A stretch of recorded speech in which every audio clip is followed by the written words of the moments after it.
12월 21일입니다. 성탄절 예배로 하나님 앞에 예배하도록 하겠습니다. 사도신경으로 신앙을 고백합니다.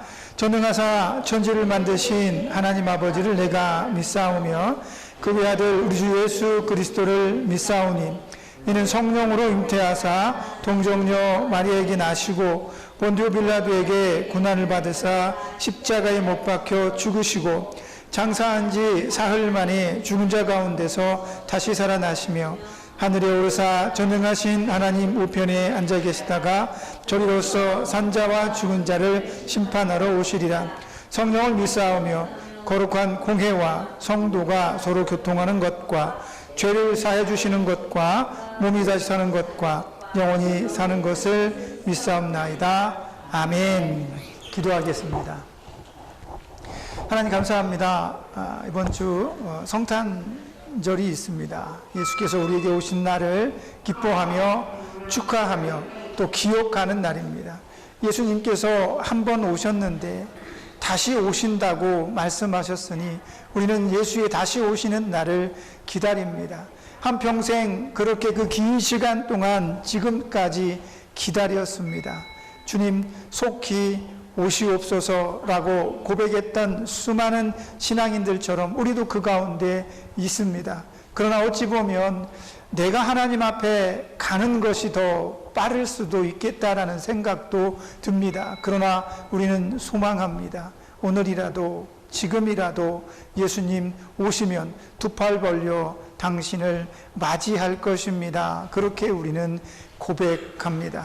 그런 고백을 인하여 오늘도 하나님 앞에 예배하오니 우리 가운데 함께 하시고 은혜를 주시며 내가 주님을 잊지 않은 것처럼 우리 주님도 나를 잊지 않았노라 말씀하여 주셔서 말씀을 들을 때 가슴이 뜨겁게 하시고 성령을 느끼게 하시며 성령의 충만함을 인하여 우리 마음이 뛸 듯이 기쁨이 소망이 희망이 넘쳐나게 하여 주옵소서. 오늘도 함께 하여 주셔서 이 예배의 모든 시간을 주께서 흠양하시고 우리의 생각을 뺏어가는 우리의 기억을 뺏어가는 나쁜 사단의 계략들은 예수의 이름으로 결박하시고 성령의 충만한 은혜만 이 시간 말씀으로 우리에게 다가오게 해 주옵소서. 예수님의 이름으로 기도합니다. 아멘. 하나님 말씀 찾아봅니다. 마태복음 2장입니다. 마태복음 2장 9절에서 12절 말씀까지 하나님 말씀 찾아보도록 하겠습니다. 마태복음 2장 9절에서 12절입니다. 찾으신 것으로 알고 우리 한 목소리로 크게 합독해 읽겠습니다. 시작. 박사들이 왕의 말을 듣고 갈새 동방에서 보던 그 별이 문득 앞서 인도하여 가다가 악이 있는 곳 위에 머물러 서 있는지라. 그들이 별을 보고 매우 크게 기뻐하더라. 집에 들어가 아기와 그의 어머니 마리아가 함께 있는 것을 보고 엎드려 아기께 경배하고 보배합을 열어 황금과 유황과 무약을 예물로 드리니라. 그들은 꿈에 헤로데게로 돌아가지 말라 지시하심을 받아 다른 길로 고국에 돌아가니라. 아멘. 오늘 본문의 말씀을 의지해서 보는 눈과 보지 못하는 눈, 이런 제목으로 하나님 말씀 전해드리도록 하겠습니다. 동방박사가 누굴까요? 많이 들어봤잖아요. 동방박사가 몇 명일까요? 우리는 3명이라고 그렇게 알고 있습니다. 이 서양 전승에는 이 3명으로 나오고 고대 다른 전승들에는 12명이다라는 얘기도 있습니다. 왜냐하면 마태가 이 본문에서 이 동방박사를 기록하면서 막이라는 단어를 씁니다. 이게 페르시아나 바벨론 쪽에 있는 주술사, 점성술사 이런 사람들을 의미해요. 그래서 그들의 집단이 한 12명이 기본 그 베이스라고 그래요. 그래서 어떤 분들은 동방박사가 3명이 아니다, 몇 명이다 이러는데 무슨 상관이 있습니까? 선물이 3개이기 때문에 3명이다라고 그렇게 하는 전승들이 우리 기독교 안에서는 굳어졌습니다. 의미 없습니다. 3명이든 4명이든 5명이든 10명이든 의미가 없습니다. 중요한 것은 동방박사들이 예수님의 탄생을 축하하러 그 먼 곳에서부터 예루살렘까지 왔다라는 겁니다. 낙타를 타고 와도 이 페르시아, 이 바벨론 쪽에서 이렇게 넘어오면 낙타를 타고 와도 한 2달 이상 걸립니다. 그러니까 꽤 오래전에 별을 따라서 그들은 사막을 건너는 여행을 통해서 예루살렘까지 당도를 하게 된 것이 오늘 본문의 말씀입니다. 이 사람들은 단순히 별을 보고 점성술을 연구하거나 자기들이 별을 보고 이 시대를 보니까 이 천지 기운을 보니까 세상을 다스릴 왕이 나실 것 같아 이래서 여기 온 게 사실은 아니라 하나님께서 그들을 이끌어 주셨다는 겁니다. 왜냐하면 오늘 본문에서도 우리가 읽었죠. 그들이 헤롯 궁에서 딱 나오니까 자기들이 처음에 페르시아에서 자기 집에서 별들을 보다가 굉장히 큰 별 하나를 발견하고 그 별을 따라온 겁니다. 그런데 재미나게도 이 별이 오늘 본문의 말씀 우리가 읽었는데 별이 어떻게 돼요? 궁에서 나오니까 별이 딱 나타나서 예수님께서 머물러 계신 그 집 위에 별이 멈춰져 있어요. 이게 참 독특합니다. 옛날 사람들은 별이 뭔지 몰랐어요. 예수님 시대만 하더라도. 왜? 우주가 뭔지를 모르니까. 그냥 별들이 거기 있는 줄 알아. 빛나는 것. 우리는 우주를 알잖아요. 지금 저기 하늘에서 빛나고 있는 별은 사실은 이만한 게 아니라 엄청나게 커요. 지구보다 더 큰 별들이 되게 많잖아요. 그게 별이란 말이에요. 그런데 그 별이 예수님이 태어나시고 예수님께서 지금 어머니와 함께 있는 그 집 위에 머물러 있는 거예요. 별이 그게 가능합니까? 엄청난 크기의 별을 하나님께서 이렇게 끌고 동방 박사들 잘 보고 따라와야 돼. 이렇게 끌고 와서 예수님 집 그 위에 멈춰놓은 거예요. 이거는 우주과학적으로 이건 불가능한 일입니다. 그런데 하나님이시니까 하는 거예요. 그 별이 거기 와서 딱 멈춰져 있습니다. 그게 행성인지 뭐 어떤 별인지 아니면 천사가 별인 척 가장해서 거기서 막 빛나고 있는지 알지 못하지만 어쨌든 그 별이 예수님과 마리아가 머물러 있는 집 위에 멈춰서 그 박사들이 보고 그 집에 들어가서 예수님을 경배하게 만드는 그런 장면이 오늘 나온다는 거죠. 박사들의 이야기를 한번 들어봅시다. 마태복음 2장 오늘 우리가 읽었는데요. 9절 10절에 유대인의 왕으로 나신 이가 어디 계시냐? 우리가 동방에서 그의 별을 보고 그에게 경배하러 왔노라 하니 박사들이 왕의 말을 듣고 갈새 이거는 좀 뒤엔 얘기네요. 동방에서 보던 그 별이 문득 앞에서 인도하여 가다가 악이 있는 곳 위에 머물러 서 있는지라. 그렇죠? 이 사람들은 자기들이 막 별을 보고 연구하다가 위대한 왕이 태어날 것 같다 해서 온 게 아니라 하나님께서 별들을 통해서 그들을 이끌어 오신 거예요. 이게 별의 계시입니다. 별들의 계시를 통해서 그들이 온 세상을 구원하실 메시아가 난다는 것을 하나님께로부터 계시받은 거예요. 그래서 거기 와서 예수님께 경배하고 있는 그런 모습입니다. 여기 본문의 이 마태복음에서는 누가복음에 나오는 예수 탄생과 약간의 시간적인 차이가 있는 것 같아요. 왜냐하면 누가복음에는 이 박사들 얘기는 마태복음에만 나와요. 누가복음에는 천사들이 목동들을 데리고 오는 이야기가 있잖아요. 예수님께서 예루살렘의 허름한 여관방에서 말구유에 나셨을 때 천사들이 목동들을 데리고 와서 경배하게 만든단 말이에요. 그런데 오늘 본문에서는 이 이견들이 있습니다. 여러 가지 주장들이 있는데 저는 사실 크게 무슨 상관이 있나 뭐 이런 정도로 생각을 해요. 그러나 어떤 얘기냐면 이 마태복음은 예수님께서 예루살렘의 한 허름한 여관방에서 태어나실 때 오신 것이 아니라 이미 예수님께서 태어나시고 일정의 시간이 지난 다음에 이 동방의 박사들이 이 예수님을 찾아와 경배한 게 아니냐라는 그런 시각들도 상당히 매우 중요하게 많은 지지를 받고 있습니다. 어쩌면 그것이 더 타당하게 보일지도 모릅니다. 왜냐하면 이 사람들은 벌써 2달 전에 예수님께서 나시기 이전부터 그들은 별을 쫓아왔고 그리고 나서 요셉과 마리아가 예루살렘에 가서 호적을 하고 굉장히 사람들이 많았잖아요. 방도 못 구하고 그런 상황 속에서 거기서 이제 다 일을 보고 하루 이틀이면 돌아갈 테니까. 그리고 나서 이제 아마 요셉의 집에 있는 동안에 이 동방 박사들이 그 집으로 찾아온 것이 아닐까. 그런데 여기에도 굉장히 많은 그 논란들이 있습니다. 왜냐하면 동방의 박사들이 예수님의 집에 방문했어요. 그런데 오늘 본문의 말씀 이후에 어떤 사건이 벌어지냐면 헤롯이 이 동방 박사들을 잘 꼬드깁니다.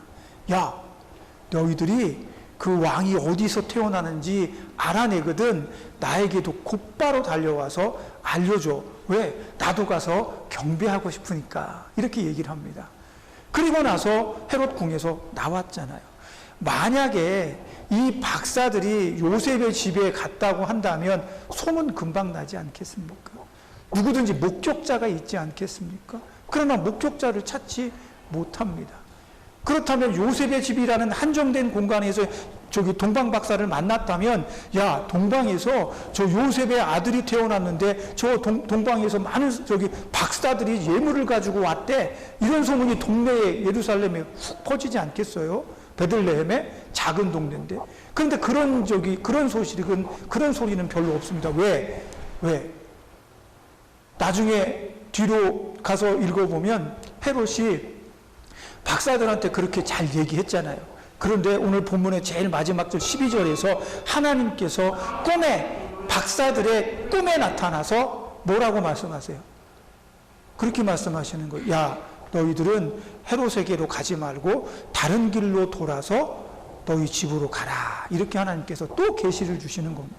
세 사람이 똑같은 꿈을 꿨는지, 한 사람이 대표로 꿈을 꿨는지, 두 사람만 꿨는지 정확하게 알 수 없습니다. 그러나 그들은 그 꿈에 이르는 말씀을 따라서 동일하게 선택을 해서 다른 길로 돌아갑니다. 의견이 분분하지 않죠. 그러니까 만약에 헤롯이 예수님이 태어난 걸 왜 알려고 그랬어요? 진짜 경배하러 가려고 하는 건 아니잖아요. 사실 이 일 때문에 굉장히 큰 사단이 나중에 벌어집니다. 어떻게 됐냐면 동방 박사들이 페르시아에서부터 별을 따라 왔습니다. 그리고 나서 별을 따라 쭉 오다 보니까 아마도 제 생각입니다. 이거는 재미난 얘기입니다.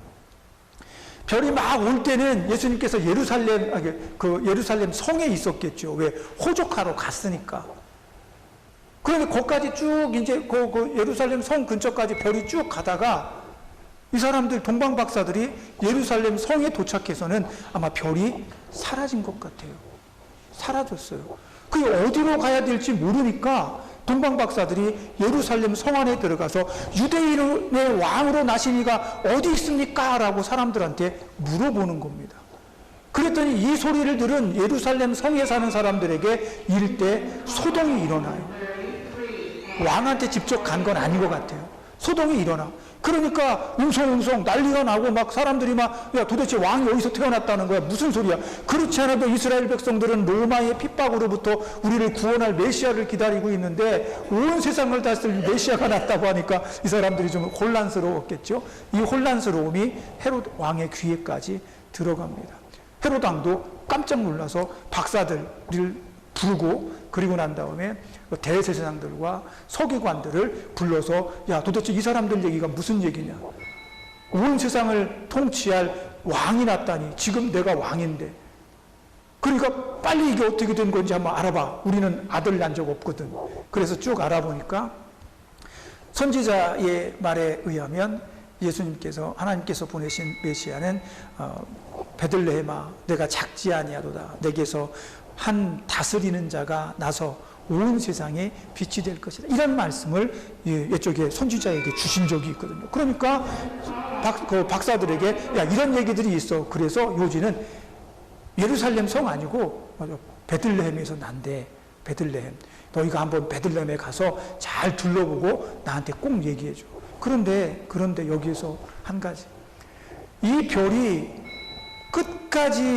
끝까지 박사들을 인도해서 베들레헴의 예수님의 집 앞으로 딱 처음부터 인도했다면 이 사람들이 예루살렘 성으로 들어갈 일이 없어요. 거기서 소동을 일으킬 필요도 없어요. 그런데 이 사람들이 거기로 들어갔어요. 그리고 나서 오늘 본문의 말씀 밑에 쭉 보니까 9절에 박사들이 왕의 말을 듣고 갈새 동방에서 보던 그 별이 문득 앞서 인도하더라 그럽니다. 이 얘기는 별이 없어졌다가 갑자기 나타난 것이다 라고 생각이 들어집니다. 그러니까 처음부터 베들레헴으로 갔으면 사단이 없었을 텐데 그 별이 갑자기 없어지고 다시 그들이 왕의 그 궁에서 헤롯에게서 빠져나오니까 다시 그 별이 나타난 겁니다. 그러면서 예수님이 정말 누워 계신 그 집 위에 머물러 있게 되는 거죠. 근데 여기에서 굉장히 큰 일이 벌어집니다. 이 사람들이 자기 의도와 다르게 길을 잃은 거잖아요. 예루살렘 성에 가서 소동을 만들어 버린 겁니다. 이 일로 인해서 헤롯은 그 시점 동방박사를 만나고 그들에게 주워들었던 모든 일들을 종합해서 그 시점부터 해서 앞뒤로 2살 어린 남자아이를 그 지역의 모든 남자아이를 다 죽이라고 합니다. 다 죽이라고 합니다. 남아의 슬픔과 고통의 시간으로 엄마들은 울기 시작했습니다. 이게 사실은 그 선지서에 또 나오는 얘기잖아요. 그 이야기가 얼마나 속상한 일인가 하면 마태복음 2장 16절에서 18절에 라마의 통곡이라고 부르는데요. 예레미야의 예언입니다. 라헬이 자식을 잃고 슬프게 우는 예레미야서의 이야기를 빗대어서 이야기를 하고 있는 거죠. 그런데 그 예레미야가 그 하나님의 말씀을 말씀한 그 요지를 가만히 보면 그건 슬픔이 아니에요. 물론 그 자식을 잃었지만 하나님께서 회복시키시고 돌이키실 것이며 다시 위대하게 만드실 것이라는 내용이 그 장에 꽉 차 있습니다.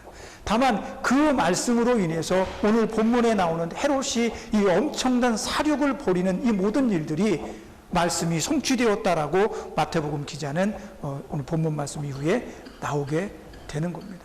만약에 하나님께서 그 별이 없어지지 않고 동방박사들을 끝까지 베들레헴으로 데려갔다면 괜찮았을 텐데 그러지 못했습니다. 그로 인해서 예레미야 선지자의 하나님의 말씀에 선지자의 말씀은 성취가 되었는데 그게 성취됨으로 인해서 예루살렘과 베들레헴 그 모든 일대에 수많은 어린아이들이 목숨을 잃게 되는 비극이 일어나게 되는 거죠. 참 슬픈 일입니다. 그러나 가만히 생각해 보십시오. 하나님께 죽음이라는 건 의미가 없습니다. 아니 내 자식이 죽었는데 이것도 회복시켜 주시고 저것도 이루어 주시고 떠난 자가 포로로 잡혀간 자가 돌아온다고 해도 내 자식은 죽었는데 그렇잖아요. 그런데 하나님께서는 그런 거에는 그 죽음에 대해서 하나님은 죽음에 대해서 어떤 영향을 받으시는 분이 아닙니다. 내 아들이 내 자식이 이 비극 때문에 죽었다 할지라도 하나님께서 그들의 부모의 믿음으로 인해서 어린아이들은 하나님께서 판별하는 특별한 도구가 되지 않겠습니까? 나서 얼마 되지 않아서 아이가 죽었습니다. 그 아이는 하나님을 모르고 예수님도 모르는데 지옥에 갑니까 안 갑니까? 이런 논쟁들 굉장히 많았어요. 그러나 구약에 이렇게 보면 아직 어린아이들은 부모의 믿음에 영향을 받는 경향도 있습니다. 그러나 정말 중요한 건 하나님께서 결정하십니다. 하나님께서는 죽은 자도 살려내시고 마른 뼈도 살아나게 하시는 분입니다. 그러니 하나님께는 죽음이 아무런 의미가 없는 거죠. 그래서 오늘 이 라마의 통곡, 이 슬픔은 예수의 빛이 이 땅에 오므로 그 모든 슬픔과 고통은 끊어지고 회복될 것이며 다시 하나님께서 일으켜 세우시는 역사가 나타날 것입니다. 그래서 예수님께서 오신 것을 동방의 박사들이 와서 경배하는 겁니다. 아니 왜 그 먼 데까지 와가지고 경배를 합니까? 더군다나 이 사람들은 페르시아 종교인들 아닙니까? 이 사람들은 박사요, 주술사요, 연구가며 신학자들입니다. 그 당시에 페르시아 정부 왕궁에서 여러 가지 그 조언들을 하고 하는 이런 사람들이었을 가능성이 커요. 굳이 그 사람들을 불러다가 예수님을 경배할 이유가 뭐가 있습니까? 예수님께서 나으시고 난 다음에 성전에 방문해요. 엄마 아빠와 함께 아기 강보에 쌓여서 그 아기가 예루살렘 성전으로 들어오는 거 보면서 한 늙은 할아버지가 문 앞에 앉아 있다가 벌떡 일어나서 오호라 주제여 이제 나로 죽게 되었구나 이렇게 감사합니다 노래합니다. 그게 무슨 얘기냐면 시므온은 하나님께로부터 메시지를 받았습니다. 어떤 응답을 받은 거예요. 네가 죽기 전에 온 세상을 구원할 메시아를 보게 될 것이다. 근데 그 광부에 싸갖고 들려오는 그 아기를 딱 보자마자 옳거니 이게 바로 메시아구나 라는 그런 마음을 갖습니다. 얼마나 멋집니까? 그런 분들을 데려다가 경배하게 했으면 얼마나 좋아. 이 사람도 영향력도 있어요. 이 시므온이라고 하는 사람이 누구냐면 가말리엘의 아버지입니다. 가말리엘은 유대 문화 속에서 마치 서울대 학장인 거예요. 그 가말리엘 문화에서 배운 사람들은 유대인들 중에서 최고 탑 클래스입니다. 그런 사람의 아버지가 시므온이에요. 깨어있는 사람이죠. 깨어있는 사람이에요. 그런 사람들을 불러다가 예수님을 경배하게 하면 좋았을 텐데 동방에서부터 불러오게 하시더니 갑자기 잘 데리고 가시다가 길을 잃게 만들어서 예루살렘 성에 들어가서 소동이 있게 만들고 그리고 나서 별이 다시 뜨게 해서 원래 목적지로 데려갑니다. 여기 복잡하게 하나님이 일하시는 거예요. 근데 여기에는 숨겨진 이야기가 하나 있습니다. 그게 뭐냐면 오늘 본문에 우리가 설교 말씀의 제목입니다. 보는 눈과 보지 못하는 눈이 있다는 겁니다. 이 사람들만 별을 볼 수 있는 게 아니라 하늘의 별은 누구나 다 볼 수 있습니다. 헤롯 궁에도 대제사장도 있고 서기관들도 있어요. 이 사람들은 가르치는 사람들이란 말이죠. 정확하게 예수님이 베들레헴에서 태어날 것이다라고까지 알고 있는 사람들이에요. 그런데도 이 사람들은 동방박사가 본 그 큰 별을 보지 못한 것입니다. 그리고 나서 잠깐 동안 이 동방의 박사들도 그 빛을 못 봤잖아요. 그리고 궁에서 나오니까 문득 그 별이 다시 나타나서 그들을 이끌어가기 시작해요. 그 별이 어느 정도 사라져 있었는지는 모르지만 아니면 계속 또 있었는데 이들이 못 본 것일 수도 있지만 이 별을 볼 수 있는 눈과 보지 못하는 눈이 존재하더라라는 것이 오늘 본문 말씀에 숨겨진 이야기입니다. 그러므로 인해서 이 별을 보는 사람들은 예수를 만나게 됩니다. 이 별을 보지 못하는 사람들은 예수를 만날 수 없습니다. 그런데 이 별은 보고 싶다고 해서 보는 게 아닙니다. 하나님께서 허락하신 사람들만 봅니다. 하나님께서 보라고 하신 사람들만 볼 수가 있습니다. 동방의 박사는 2달 전서부터 그 별을 보고 쫓아왔습니다. 2달 전서부터 예루살렘은 그 별을 아무도 보지 못했습니다. 끝끝내 온 예루살렘과 유대인들 가운데 예수의 나심을 직접 목격한 사람은 목동들, 들판의 목동들 몇 명, 그 사람들도 보고 싶어 본 게 아닙니다. 천사가 가서 알려줘서 본 겁니다. 이렇듯 우리가 예수를 보려 한다면 그 볼 수 있는 눈은 하나님께서 허락하신 자들만 볼 수 있다라고 하는 사실입니다. 그러니 예수를 볼 수 있는 눈을 가진 저와 여러분은 어찌해야 합니까? 보지 못하는 사람들에게 야 이거 보여? 이게 보여? 예수님이야. 이게 천국이야.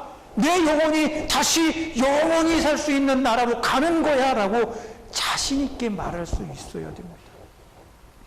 나만 보는데 저기 별이 떴네? 무슨 별이야? 이러는 게 아니고요. 저 별이 예수님의 별이구나. 예수님이 우리를 위해서 오셨구나. 우리는 그걸 보잖아요.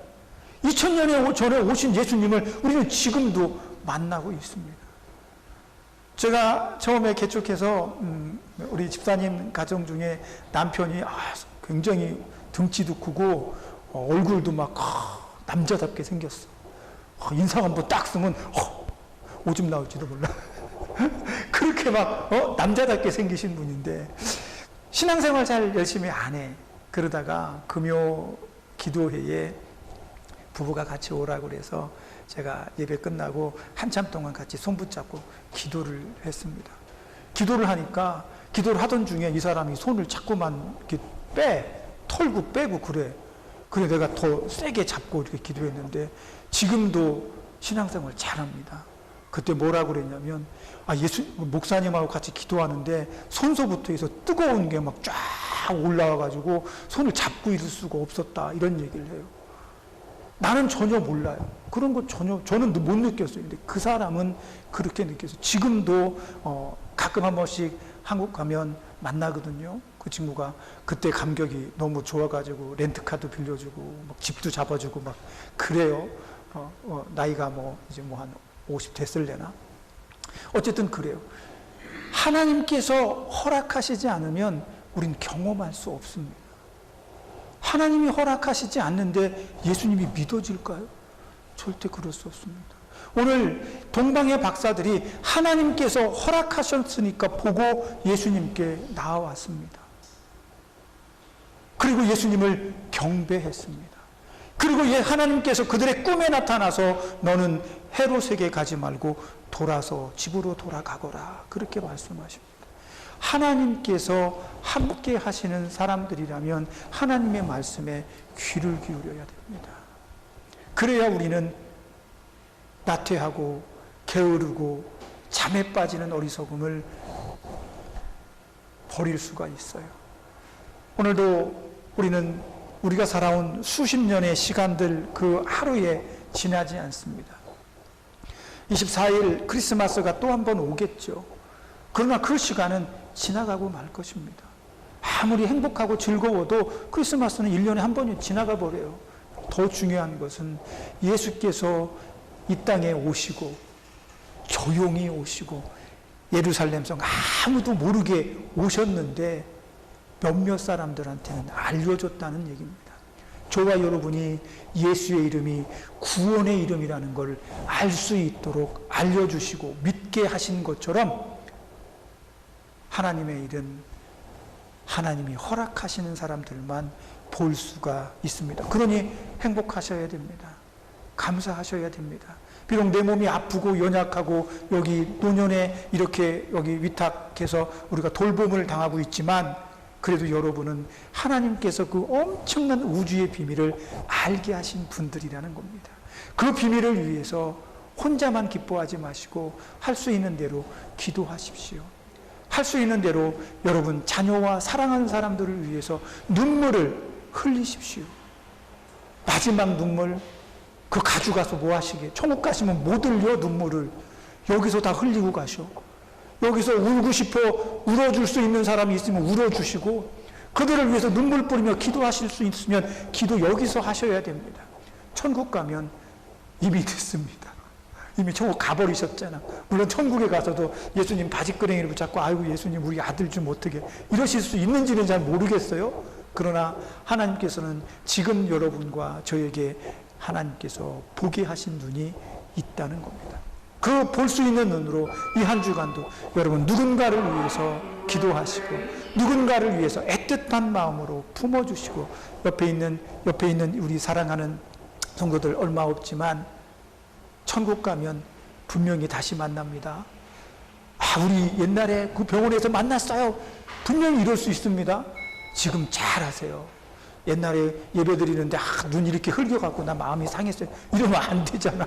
그러니까 오늘부터 옆에 있는 사람들한테 행복하고 즐거운 모습으로 하나님의 비밀을 보는 저와 여러분의 그 넉넉한 마음으로 세상을 품고 기도하는 저와 여러분이 될 수 있으면 좋겠습니다. 예수님의 이름으로 그렇게 축복합니다. 기도하겠습니다. 하나님, 우리는 세상이 보지 못하는 것들을 봅니다. 그래서 우리는 예수를 봅니다. 우리는 천국을 볼 수 있습니다. 이것이 얼마나 기쁘고 행복한 것인지 나의 아픔과 나의 염려에 나의 모든 고통들을 다 뒤집어 엎을 만큼 내가 보는 천국 예수는 값지고 값진 것입니다. 그 값진 즐거움을 절대로 사단에게 뺏기지 않도록 이 한 주간도 깨어있는 신앙인으로 천국을 바라보는 우리 모두가 되게 해 주옵소서. 예수님의 이름으로 기도합니다. 아멘. 기도하겠습니다. 하나님, 또 한 해가 이렇게 흘러갑니다. 그러나 이 긴 시간 동안 나와 함께 하신 예수를 다시 한번 발견합니다. 우리가 너무 바쁘고 너무 경황이 없어서 예수님을 바라볼 시간이 없었던 것은 아닌가. 내 마음속에 슬픔과 괴로움이 너무 커서 예수를 똑바로 올려다보지 못한 것은 아닐까. 하나님, 예수를 보게 하시는 은혜가 얼마나 크신지요. 그것을 못 보는 수많은 사람들 중에 나를 보게 하시고 느끼게 하시고 믿어지게 하셨으니 이것보다 더 큰 은혜가 어디 있겠습니까? 그렇게 예수를 보는 나는 천국에 갈 것입니다.